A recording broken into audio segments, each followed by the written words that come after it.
السلام علیکم ورحمۃ اللہ وبرکاتہ۔ آج ہم اس ویڈیو میں آپ کو ایک ایسی حدیث سے متعارف کروائیں گے جس پر عمل کر کے آپ کو نہ صرف آخرت میں بلکہ دنیا میں بھی فائدہ ہوگا اور دل کو سکون ملے گا۔ سیدنا عبداللہ بن عمر رضی اللہ تعالیٰ عنہ سے روایت ہے، وہ کہتے ہیں ایک آدمی نبی کریم صلی اللہ علیہ وآلہ وسلم کے پاس آیا اور کہا، اے اللہ کے رسول، کون سے لوگ ہیں جو اللہ کو زیادہ محبوب ہیں اور کون سے اعمال ہیں جو اللہ کو زیادہ پسند ہیں؟ رسول صلی اللہ علیہ وآلہ وسلم نے فرمایا، وہ لوگ اللہ کو زیادہ محبوب ہیں جو دوسروں کے لیے زیادہ فائدہ مند ہوں، اور اللہ تعالیٰ کے ہاں پسندیدہ اعمال یہ ہیں کہ مسلمان کا اپنے بھائی کو خوش کرنا، اس سے کوئی تکلیف دور کرنا، اس کا قرض چکانا اور اسے کھانا کھلانا۔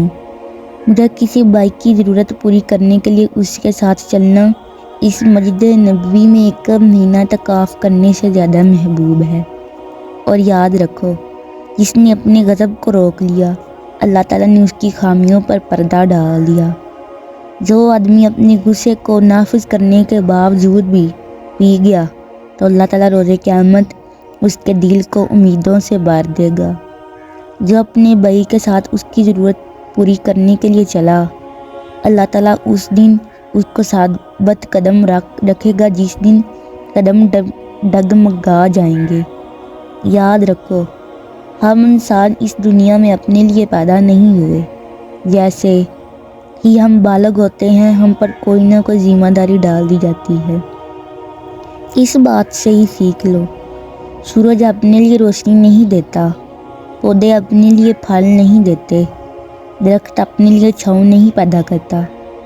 اگر ہم اس دنیا میں کسی کام آ بھی جائیں تو اس میں ہمارا ہی فائدہ ہے۔ کسی غریب کی مدد کر دینا، جو ہمارے ارد گرد لوگ ہیں جو زیادہ حیثیت نہیں رکھتے، اس کی کچھ مالی مدد کرنا۔ ایک حدیث میں آتا ہے، تم سے بہتر وہ ہے جس کا ہمسایہ رات کو بھوکا نہ سوئے۔ ہمیں اپنے آس پاس کے لوگوں کا خیال رکھنا چاہیے۔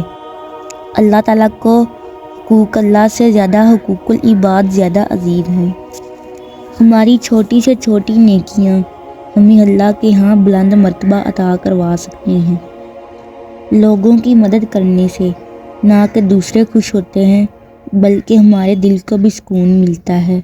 یقین مانیے، آپ اپنے ارد گرد کے غریب لوگوں کی مدد کر کے دیکھیے، آپ کو دلی سکون عطا ہوگا۔ اگر ویڈیو اچھی لگی ہو تو لائک کریں، چینل کو سبسکرائب کریں اور دوسروں کے ساتھ شیئر کریں۔ جزاک اللہ۔